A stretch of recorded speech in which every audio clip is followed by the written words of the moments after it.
कपिल मिश्रा के पास तो प्रधानमंत्री नरेंद्र मोदी जी, अमित शाह जी की सीडी थी जो चलाई गई थी उस समय सदन के भीतर, क्योंकि बाहर चलाने की इजाजत नहीं थी और मीडिया दिखाता नहीं, इसलिए लाइव विधानसभा सत्र में गुजरात की उस सीडी को चलाया गया है। ये एप्स्टीन फाइल्स यहाँ पर ऐसी बहुत हैं जिसे दबा दिया गया है। ये कहते हैं ये सीडी सुप्रीम कोर्ट को 2015 में एक महिला जिसका जिक्र मैं करूंगी सौंपी गई थी, लेकिन 15 से 25, 26, 10 साल से उस सीडी को देखा, उसकी जांच करने का काम किसने दबा कर रखा है कि प्रज्वल रेवन्ना कांड 2 हो गया है।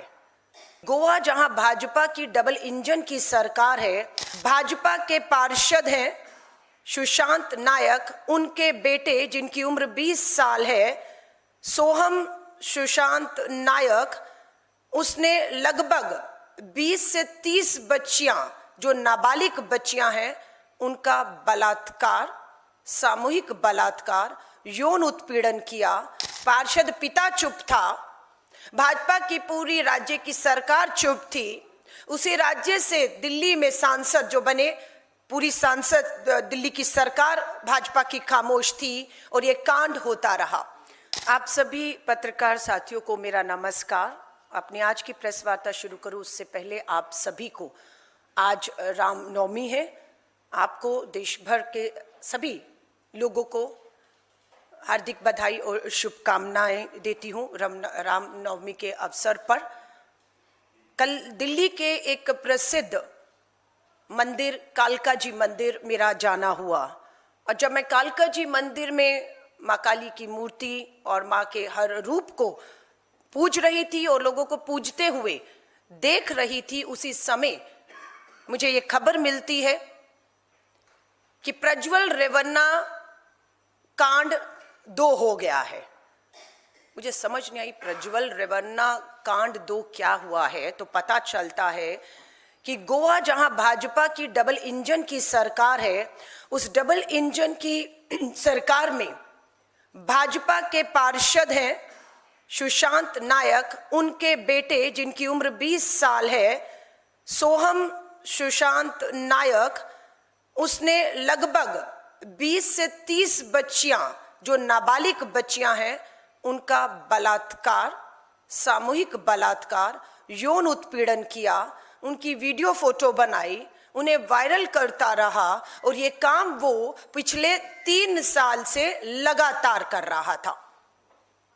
पार्षद पिता चुप था, भाजपा की पूरी राज्य की सरकार चुप थी। उसी राज्य से दिल्ली में सांसद जो बने, पूरी सांसद दिल्ली की सरकार भाजपा की खामोश थी और ये कांड होता रहा। जब नाबालिग बच्चियों की तरफ से, परिवार की तरफ से शिकायत की गई तो खुलासा हुआ कि कुर्चिरम जो साउथ गोवा की ये जगह है, यहां ये कांड हो रहा था, 3 सालों से हो रहा था।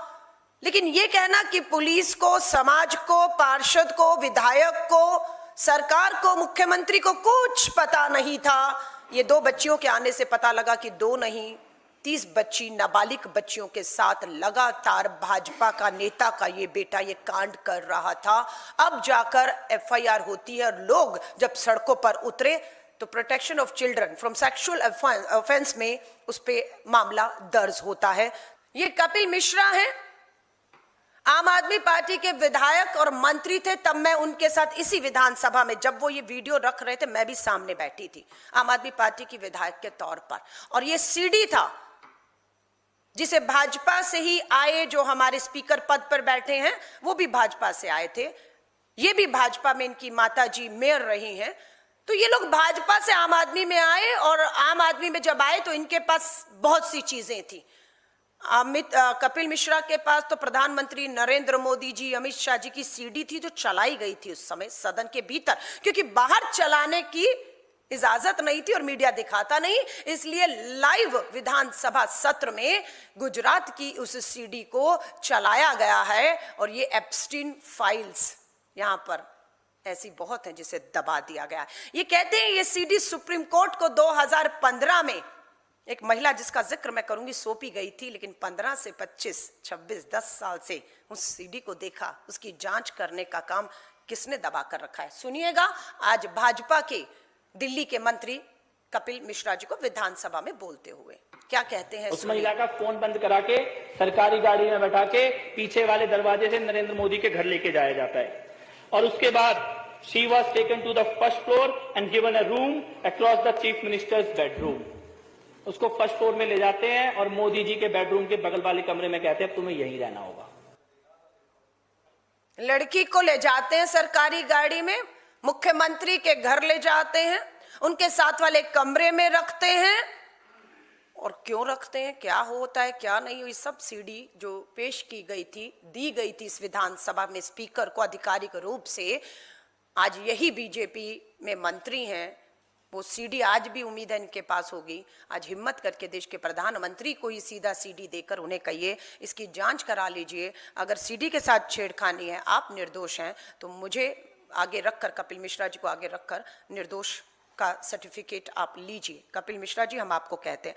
अब आरोप ये है कि ये भाजपा में है, आज भाजपा के मंत्री है, ये हम आरोप नहीं लगा रहे हैं, ये भाजपा के नेता है। अब दूसरे ही भाजपा के नेता डॉक्टर सुब्रमण्यम स्वामी, कांग्रेसी नहीं है, भाजपा ही है, राज्यसभा सांसद मंत्री, वो भी इतने गंभीर आरोप लगा रहे हैं कि प्रधानमंत्री जी की कैबिनेट में कुछ महिलाएं थी जो प्रधानमंत्री, शर्म आती है जिस शब्दों का इस्तेमाल हो रहा है, प्रधानमंत्री मोदी जी, पूरी भाजपा उस पर चुप है, उस पर चुप है। कोई कार्रवाई डॉक्टर सुब्रमण्यम स्वामी के कहे हुए बयानों पर उसकी जांच क्यों नहीं होती? और जिन महिलाओं के ऊपर इशारा कर रही हैं वो महिला मंत्री, पूर्व मंत्री भी जानती हैं कि ये इशारा आपकी तरफ हो रहा है। आप क्यों चुप हैं? आप क्यों चुप हैं? क्यों आप बोलती नहीं हैं? क्यों सरेआम डॉक्टर सुब्रमण्यम स्वामी, भाजपा के नेता, लगातार आकर इस तरह से, इस तरीके के शब्द की सोती थी, इसलिए उनको सांसद का टिकट मिलता था और इसलिए वो मंत्री बनी है। आज इस पे ये भाजपा के नेता हैं, कांग्रेस के नहीं है। कपिल मिश्रा हो, डॉक्टर सुब्रमण्यम स्वामी, और अभी मैं जो आपको ट्वीट का लिंक दिखा रही हूं, आज ये भयानक 12-13 घंटे पहले प्रोफेसर मधु पूर्णिमा किश्वर, इनके फॉलोवर मैं देख रही हूं 1.8 मिलियन फॉलोवर हैं इनके। मोदी नामक किताब इन्होंने लिखी है, प्रधानमंत्री नरेंद्र मोदी जी आप पर, इन्हीं प्रोफेसर मधु पूर्णिमा ने किताब लिखी है। आज वही कुछ घंटों पहले एक खुलासा करती हैं कि उनके पास भी वो सीडी थी, उन्होंने भी उस सीडी को देखा जो गुजरात में आपके मुख्यमंत्री बनते हुए एक महिला के साथ कांड हुआ है, और वो खुद लिखती हैं अपने ट्विटर हैंडल में कि वो सीडी सुप्रीम कोर्ट पे जांच के लिए, जिसे आपकी सरकार और आपने दबाया हुआ है। ये सारी चीजें खुलकर आ रही हैं, तो चीटे जो हैं, और मैंने देखा है डॉक्टर सुब्रमण्यम के बयान को, क्योंकि भाजपा के लोग फॉलो करते हैं। आप देखेंगे मधु किश्वर को देखें, कपिल मिश्रा को देखें, डॉक्टर सुब्रमण्यम स्वामी, ये भाजपा के ही नेता रहे, भाजपा की विचारधारा, और पिछले 10 सालों से नरेंद्र मोदी जी का समर्थन करते रहे, उनके इतने करीब पहुंच गए कि उनकी एक एक खबर, सबूत इन सबके पास है, और पूरे आत्मविश्वास के साथ मीडिया, सोशल मीडिया में आकर ये तीनों लोग, कपिल मिश्रा अब नहीं कह रहे, लेकिन बाकी 3-2 लोग तो अभी भी रख रहे हैं। और मिलियन व्यू मैंने देखा है, जो सुब्रमण्यम जी का है 3.7 मिलियन व्यू कुछ घंटों में आते हैं, और भाजपा के लोग इसे देख रहे हैं। अंदरूनी तौर पर तो मुझे पूरी उम्मीद है कुछ लोगों का अंतर आत्मा अभी भी जिंदा होगी, जो इसे देख रहे हैं, इसे शेयर कर रहे हैं, और अंदरूनी सवाल खड़ा कर रहे हैं कि देश के प्रधानमंत्री, देश के गृह मंत्री, भाजपा के विधायक, भाजपा के सांसद, उनके बेटे पूरी तरह से भाजपा की डबल इंजन की सरकारों में इस देश की बेटियों को, नाबालिग बेटियों को नोचने का काम कर रहे हैं। और पिछले 10 सालों में किसी को भी, किसी भी भाजपा के नेता जिनके नाम और पोस्टर में मोदी का असली परिवार मैं दिखा रही हूं, बीएचयू में भी देखिए, बेटी के साथ गलत हुआ, स्मृति ईरानी अब तो नहीं रही, दुनिया में तो है, मैं माफी चाहूंगी, राज्यसभा में नहीं रही, मंत्रिमंडल में नहीं रही है, पर प्रधानमंत्री नरेंद्र मोदी जी तो वहीं पर हैं, और वही तस्वीर है। बीएचयू की बेटियां भी आज भी न्याय मांग रही हैं। और आज मैं देख रही थी कि भाजपा के 44 सिटिंग विधायक और सांसद, मैं 44 का यहाँ पर उनकी जीवनियां नहीं लेकर आ पाई हूं, 10-12 की लेकर आई हूं, वरना सारा दिन लग जाएगा। 44 विधायक और सिटिंग सांसद ऐसे हैं जिनके ऊपर गंभीर बलात्कार, यौन उत्पीड़न, ब्लैकमेलिंग, वीडियो बनाना, वीडियो शेयर करने के गंभीर आरोप हैं। मामले चल रहे हैं लेकिन सजाएं नहीं हो रही, और अगर सजा हो जाती है तो पैरोल पर बाहर लाया जा रहा है। इसमें से 7 बीजेपी के सांसद ऐसे हैं जिन्होंने अपनी नॉमिनेशन के टाइम डिक्लेयर किया है कि उन पर गंभीर रेप के मामले 10-12 सालों से चल रहे हैं, जबकि ये पोक्सो के मामले हैं, इनमें फांसी होनी चाहिए, ये फास्ट ट्रैक कोर्ट में चलने चाहिए थे।